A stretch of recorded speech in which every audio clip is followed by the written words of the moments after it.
Inserting input variables to the sales forecast model. We now fill in the table that places the starting sales base for each product. 21. On cell B10, write the following formula, equals if $9 equals $D3, $H3 times $R3, two double quotes.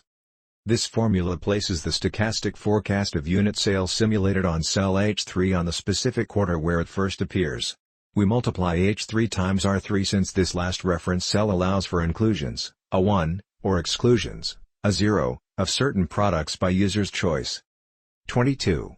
Copy cell B10 and paste it to the remaining range B10:Q14. 23. Make sure your dice icon is turned on, the random/static standard recalc button on at risks ribbon, and proceed to recalculate your spreadsheet by keying F9 several times. This range has been conditionally formatted with Excel's functionality. You will see a single red background cell showing the initial units on the specific quarter it appears.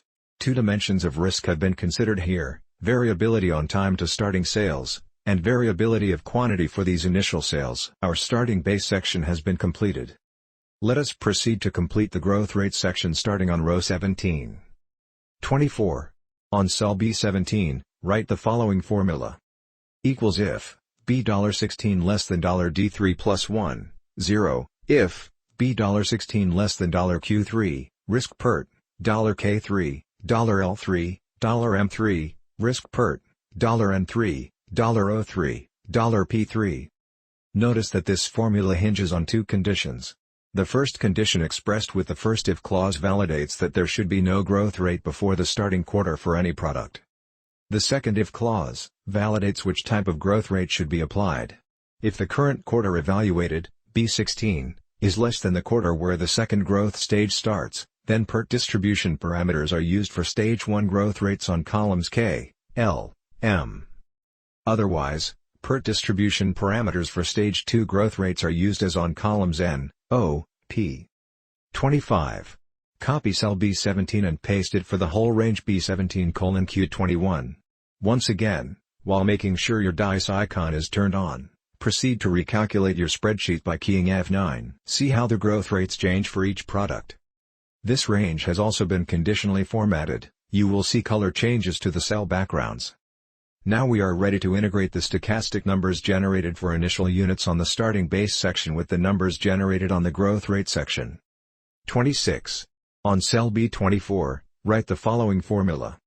Equals round, if $23 equals $D3, B10, if $23 more than $D3, A24 times, 1 plus B17, 0. This formula also evaluates a couple of conditions. The first condition evaluates the starting quarter for sales of a product with the first if clause. Notice that B10 is a reference to the starting base section. The second if condition validated, if true, will generate the previous quarter sales times its respective growth rate. Otherwise, the cell will remain with a 0, since no sales are generated in that particular quarter. 27. Copy cell B24 and paste it to the range B25:Q28. Once again, while making sure your dice icon is turned on, proceed to recalculate your spreadsheet by keying F9. See how unit sales change for each product. 28.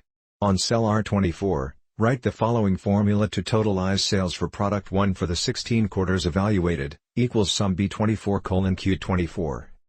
29. Copy cell R24 and paste it down to the range R24:R29, including the total sales row. 30. On cell B29, write the following formula to totalize sales per quarter for all products, equals sum B24:B28. 31. Copy cell B29 and paste it for the whole range B29:Q29. All the moving parts of the model are ready, that is, all the input variables that carry variability have been placed into the model.